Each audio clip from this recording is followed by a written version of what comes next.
Man, the Bruins just look lifeless on offense. Like, what are they doing?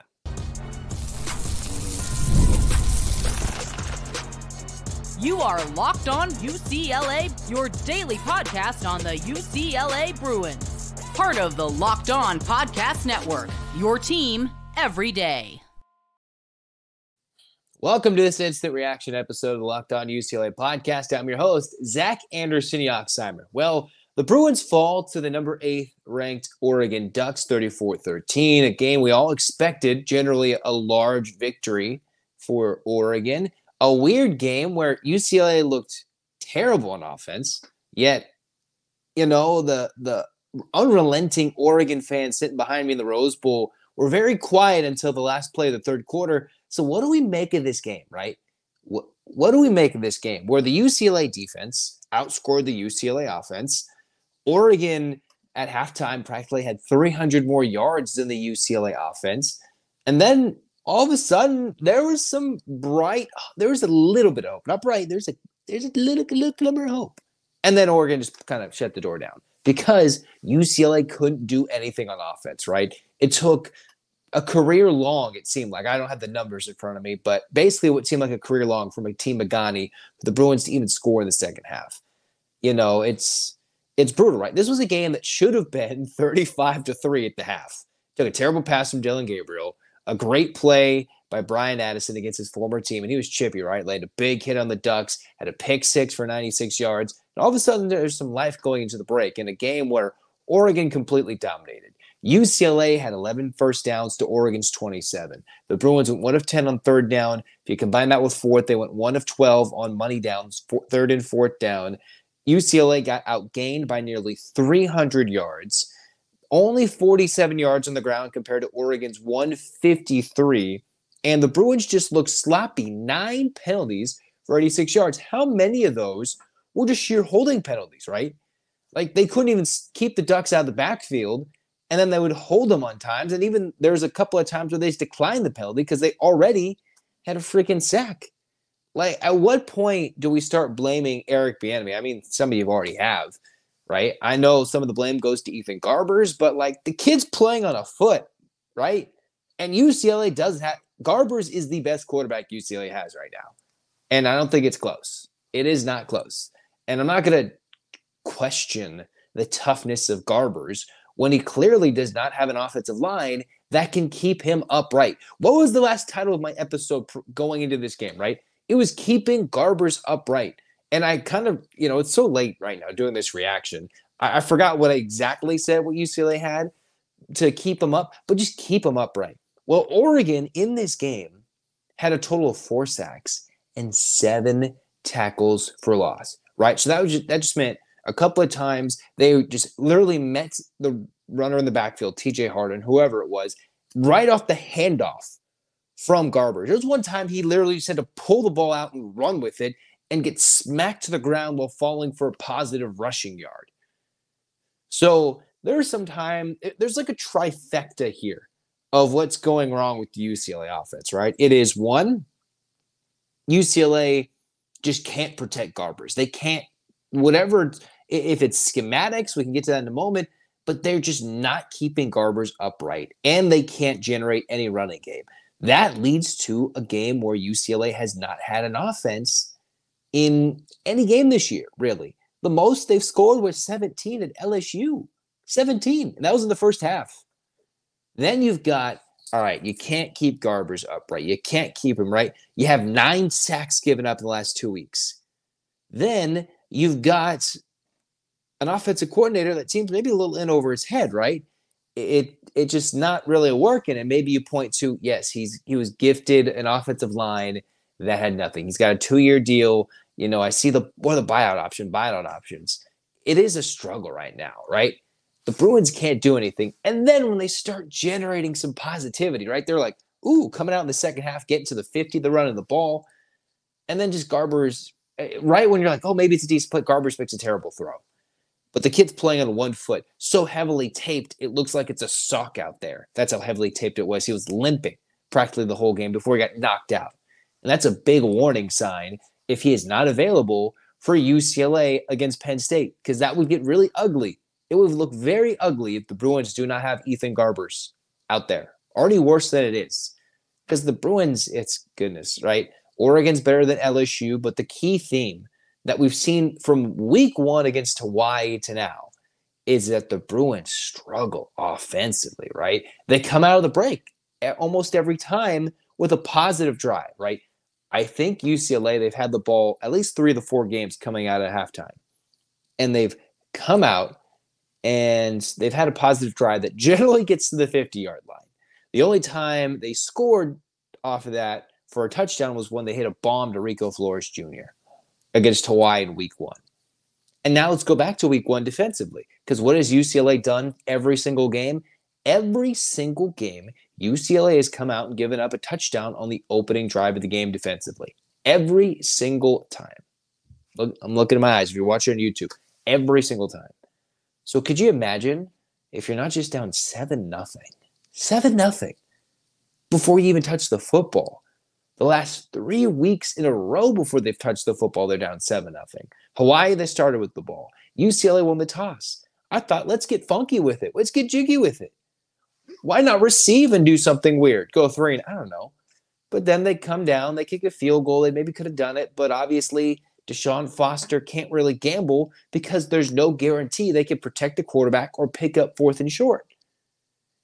It's weird because in a game where Oregon scored 34 points and clearly could have had a lot more, like 40 points, the better part of this offense-defense is the defense.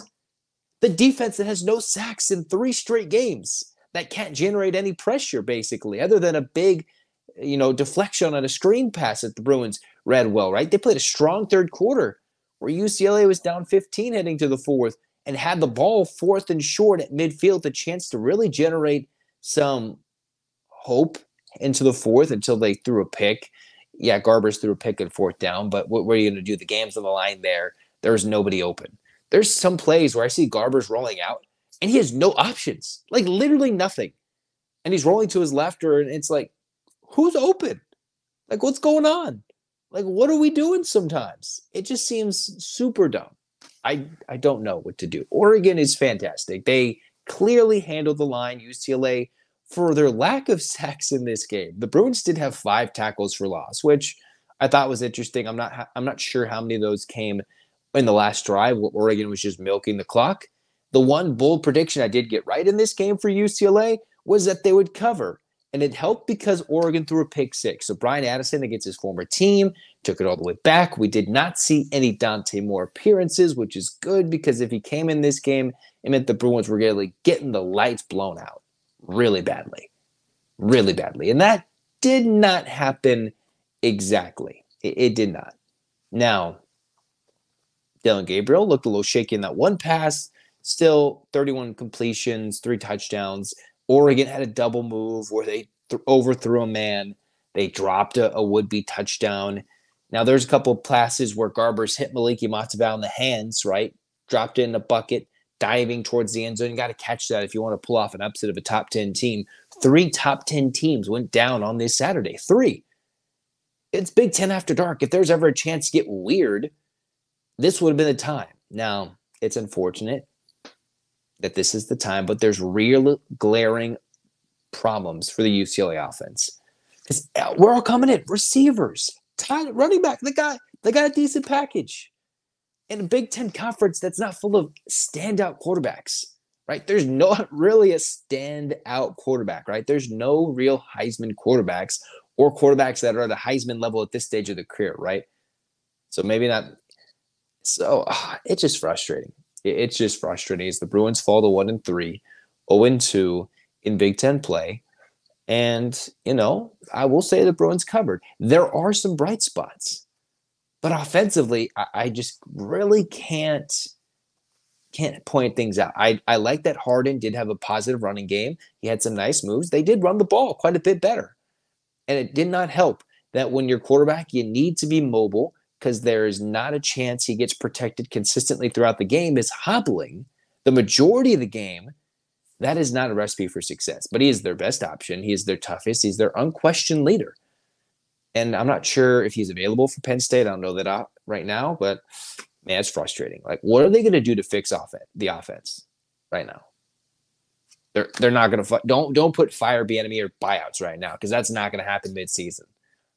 That's not going to help grow this program if they don't go through a full year in year one under Deshaun Foster without an offensive coordinator through 4 games. That'd be dumb.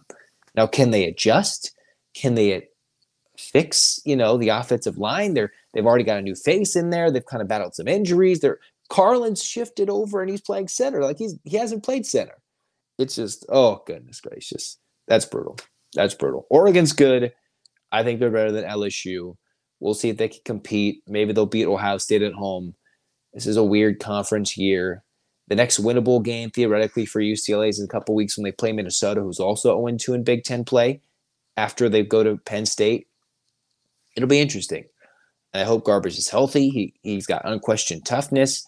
And the defense, despite terrible numbers against, have a weird thing where I think they're just playing better than the offense. And that should not be the case. Can the offense start to figure things out over the course of the year? And I think what's clear is UCLA might be pinning their next offensive hopes on a quarterback in high school who I'm not sure has been playing games the last 3 weeks in Madden Imeliava. So it's just frustrating. Oh, my goodness. Oh, brother. Okay. It's okay. We'll still breathe, and we love the Bruins.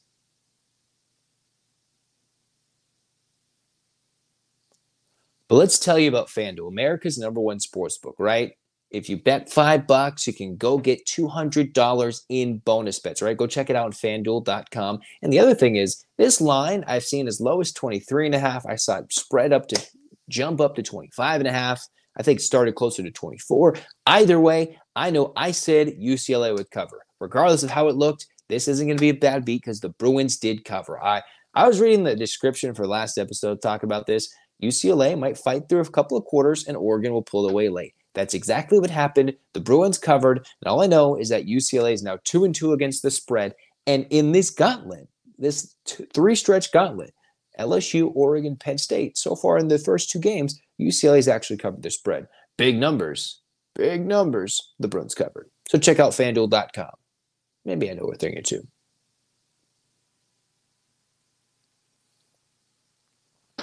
All right. Well, that's going to do it for this reaction episode. We're going to grade, go back, watch some tape, kind of not suffer through the cool night at the Rose Bowl like I did from start to finish, 8 p.m. till like 11:15, with all the students making their voice proud. I do like the standing section that they made in the Rose Bowl. I think that's very cool. I just wondered how it's going to look when they have the Rose Bowl game. But I thought that was pretty cool. The students really filled out part of the bowl in that 40,000 because there's a large Oregon contingent, but there's a loud, large, eager student contingent waiting for anything to happen. And they're going to keep waiting until October 12th. All right. In the meantime, this is 8 clap time, baby. We're still excited. I want to see this team grow. There were bright spots. Just not at 1 a.m. when I'm recording this. I don't feel the mood to talk about that. We'll wait till the Monday episode. We'll talk more about that, more Penn State, more UCLA basketball, big recruiting news. We're talking about the big official visit that's happening this week. All that and more on Locked On UCLA. Like, comment, subscribe, download. Hands up, Bruins fans. 8 clap time, baby. And 1, 2, 3, 4, 5, 6, 7, 8. UCLA. UCLA, fight. This has been Locked On UCLA, the reaction after the UCLA-Oregon game. Thanks for tuning in. Zach signing off. Go Bruins.